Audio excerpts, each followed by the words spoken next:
Hello and welcome to my channel. My name is Brie and I am so happy that you are here. Today I am going to show you the third part of my 2026 reading journal setup. So if you haven't seen the first two parts yet, I recommend that you start with one of those.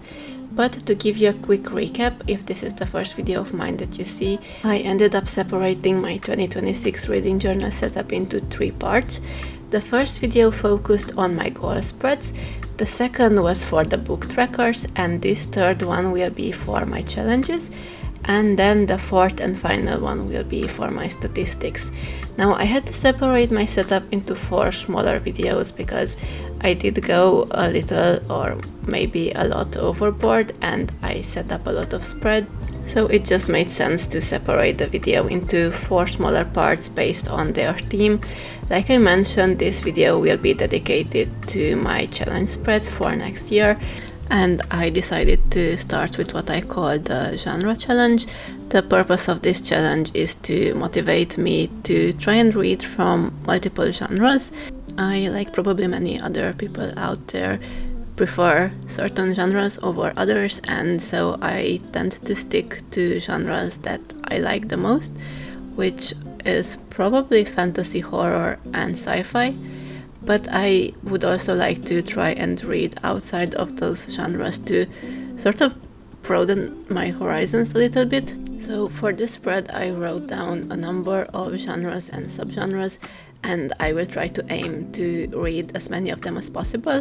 I actually did quite well this year because I also had this challenge spread in my 2025 reading journal, but I ended up missing a few books like anthology, biography, classics, humor, poetry and self-help, and I feel like I might have a problem with these genres next year as well.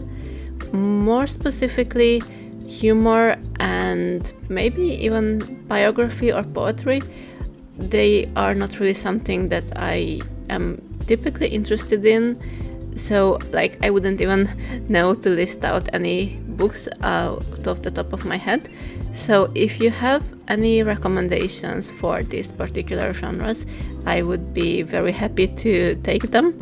But of course, if you have any recommendations for any of the genres that are on the page, I am open to listening to more recommendations.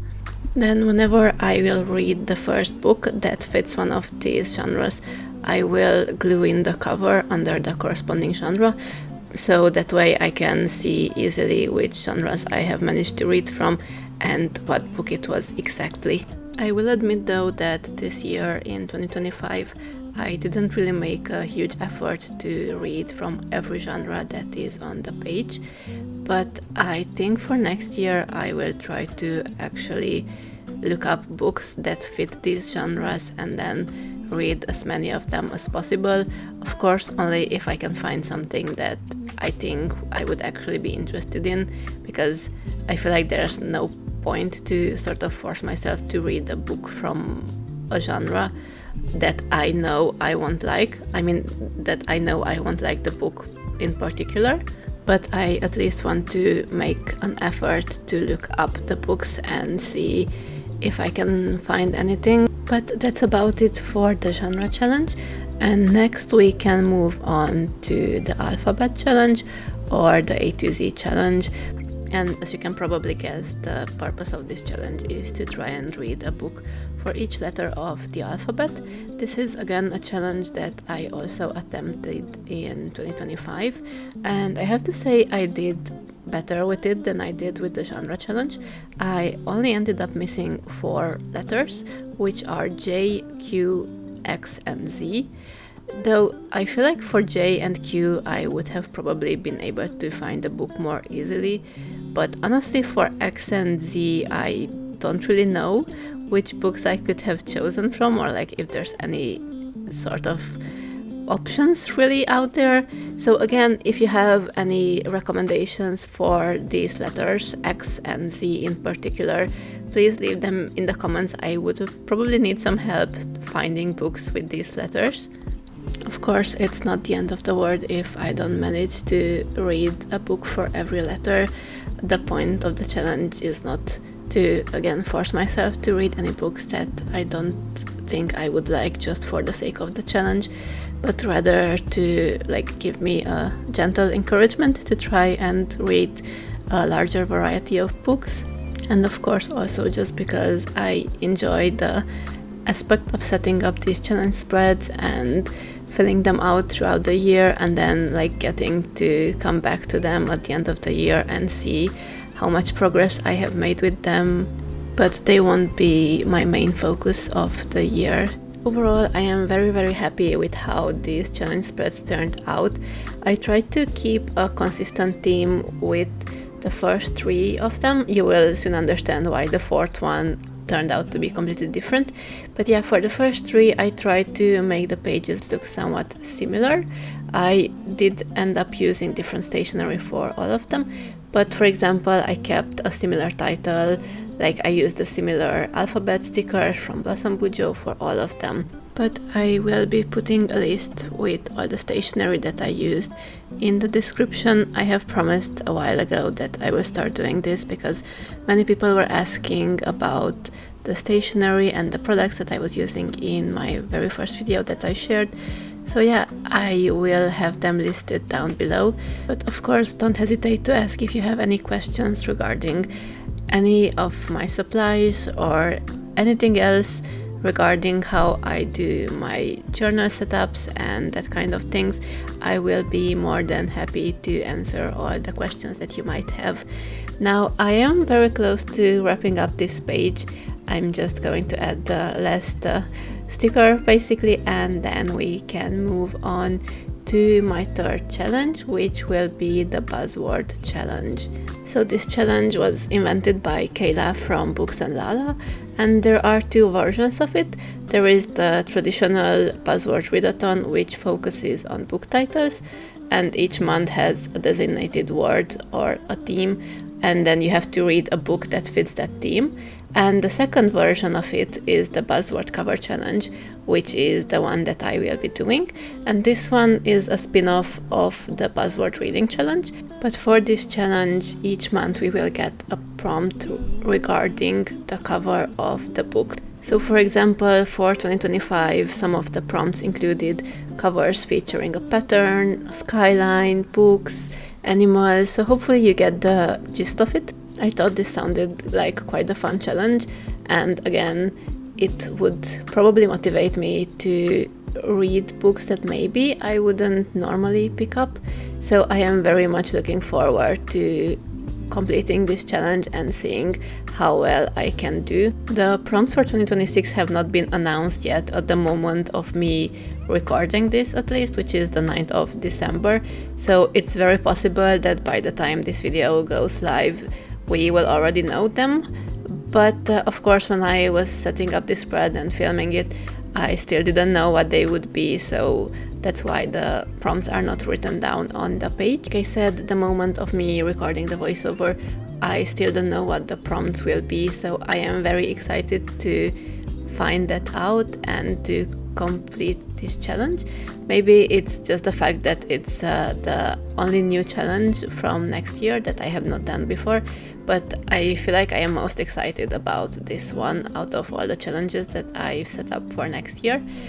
But other than that, I do also want to speak a bit about the spread itself, because for this one I continued with the adorable animal themes, but the one I chose for this month is a bit more special for me because they are red pandas, and I really love red pandas. They are one of my favorite animals.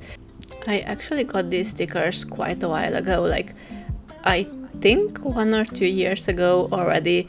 And now normally I don't really mind using up my stickers because I feel like that's the whole point of me getting them, but because these red panda stickers were a bit more special to me, I didn't use them before. Like I didn't find a special enough page to use them, if that makes sense. But I felt like for this challenge it would be very fitting, so I am very happy that I finally got to use them. And I am also very happy with the result. I think the page turned out super cute. and it makes me look forward even more to starting this challenge. Like I mentioned before, this Buzzword challenge has 2 versions, and I only decided to do the cover version of it because I felt like doing 2 might be a bit too much. But now that a few weeks have already passed since I set up this journal, I feel like I have sort of changed my mind a little bit, and now I am almost a little sad that I didn't go for even more challenges and just even more spreads in general. Like, I know I said it before that I feel like I already went a little overboard, like I already set up a lot of pages and a lot of spreads and challenges, but I feel like it's still not enough.